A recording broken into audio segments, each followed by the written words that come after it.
What if one protest could bring Nigeria's capital to a standstill?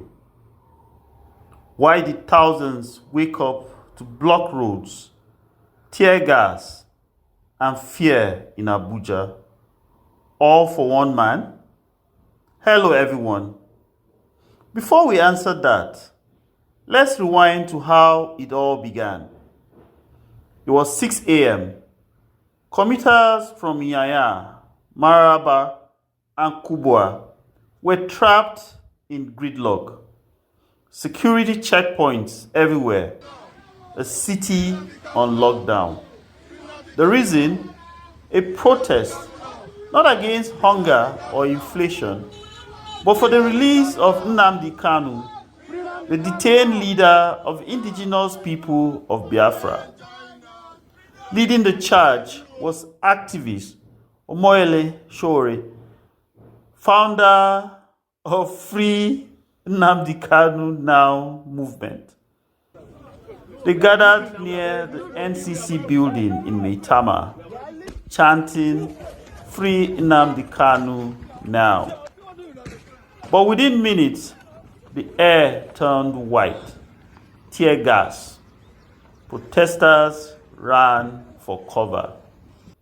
It was reminiscent of the EndSARS protest 5 years earlier that culminated in the highly controversial Lekki toll gate incident on October 20, 2020.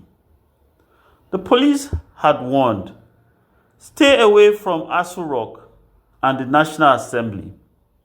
But protesters pushed forward. Security forces responded with tear gas, gunshots, and arrests.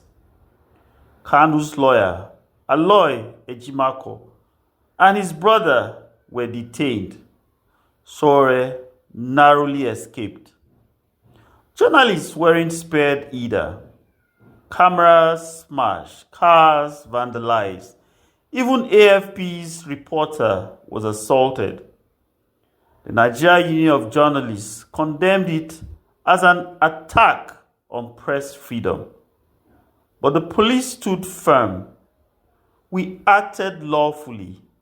The protesters defied a court order. Across Nigeria, solidarity echoed. In Akure, for instance, Igbo traders shut their shops, a silent statement of unity. Yet, voices of concern grew louder. Human rights groups like Amnesty International called it a crackdown on peaceful protest. As the dust settled, the capital slowly breathed again. But the question remained, if a government fears peaceful protest, what does that say about its confidence in justice? Sowore vowed to return. Igbo women demanded the unconditional release of all detainees, and the presidency called for sanctions, not for the police, but for Kanu's lawyer. Abuja may have reopened for business, but the wound of silence remains. So, was this protest about one man or about what Nigeria has become? That's the question we all must answer. Until next time, thank you so much for watching. If you enjoyed this, please like, share, and subscribe so you can get notifications.